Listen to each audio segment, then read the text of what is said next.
People whose perspectives are different from yours are wrong, right? Right?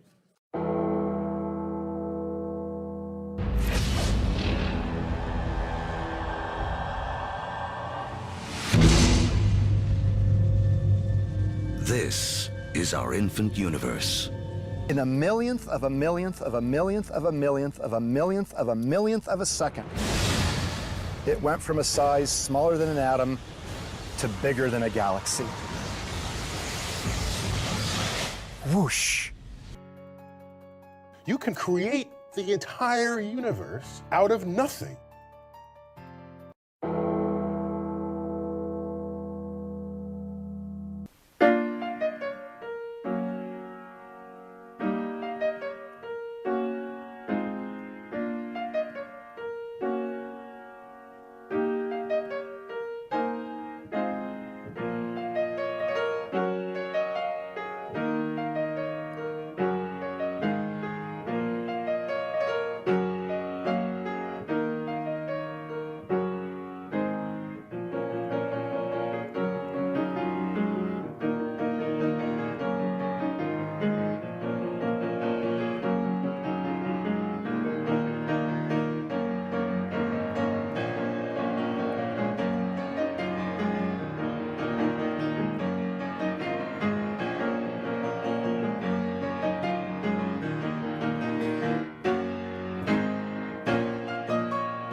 This is insane, you fool!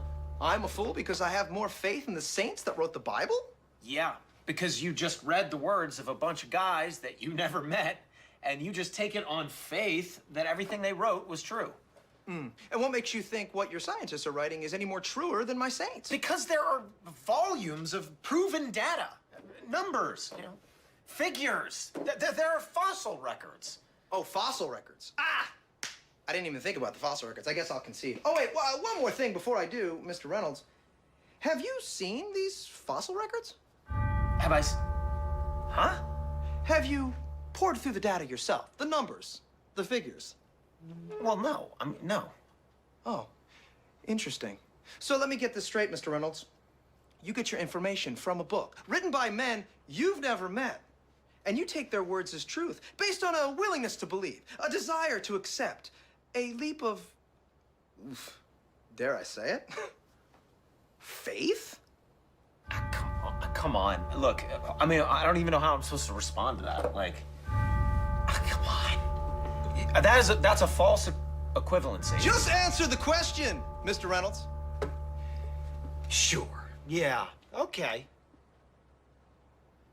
I rest my case.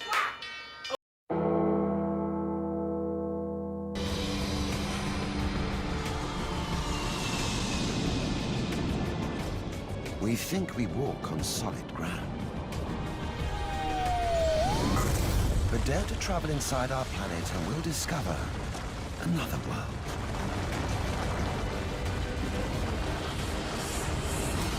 Filled with bizarre creatures that live only underground. We'll see gold form before our eyes.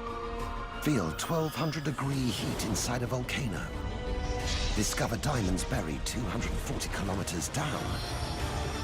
And giant tornadoes of liquid iron. Until over 6,000 kilometers down at the center of the Earth, we reach its beating heart. The deepest hole ever drilled is here at Kola in Russia. It extends 7.5 miles down. This drill is so long, it distorts like a piece of elastic. But even the deepest drilled hole is still some 3,955 miles short of the center of the Earth. Barely a pinprick on the surface of our planet. You don't ask, is the science right? You ask, should we have carbon credits? Have you ever wondered what the center of the galaxy smells like? And the center of our galaxy is a smelly place. There's a gas cloud at the center of our galaxy called Sagittarius B2 that's made up of a compound called ethyl formate. That's Tanya Harrison. She wants you to smell the galaxy, which happens to be what gives rum its scent and raspberries their flavor. We've never been there, so we know what the cloud is made up of based on looking at the light that's coming out of it. And we can use different lines that we see in the light basically to tell us what the chemicals are in the gas cloud. Tanya then took that chemical and turned it into something you can take with you and even wear. And then we ended up capturing it in the form of a lip balm so we could actually pass those out to people. So why even do this? Why should you care what space tastes or smells like? Well, because space isn't real. Not to you, not really. You can't touch it, you've never been there, and you probably never will. It's about making space relatable, making it something you can interact with, so you get as curious about it as Tanya is. 55 Cancri E.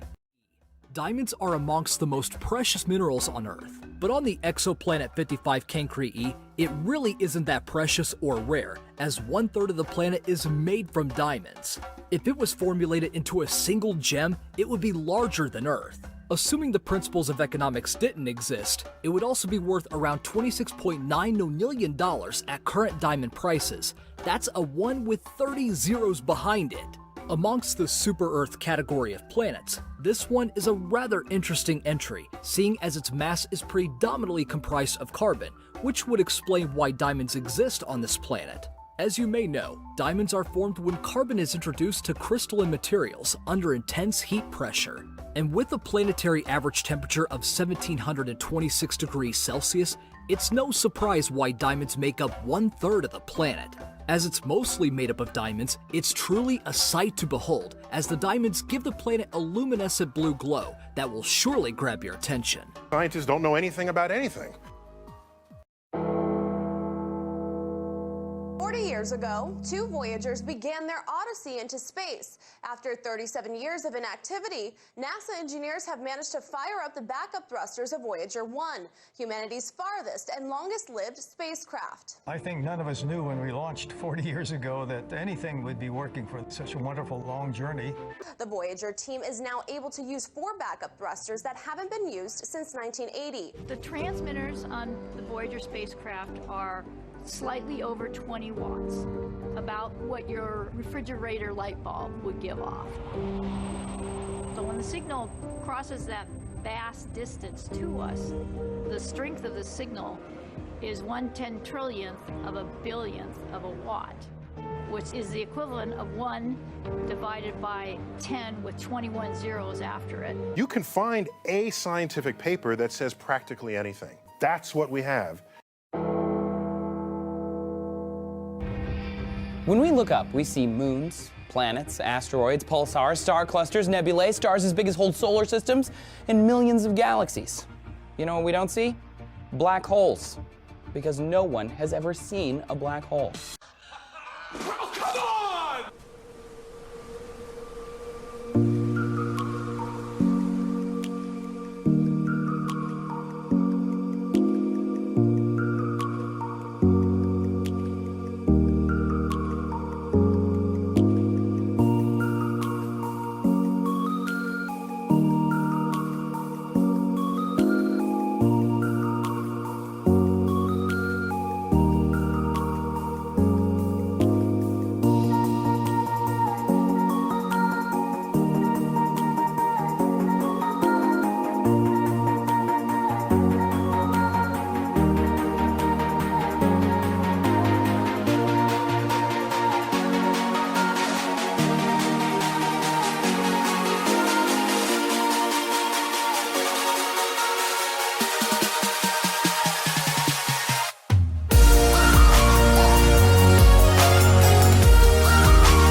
all our society is run by insane people for insane objectives.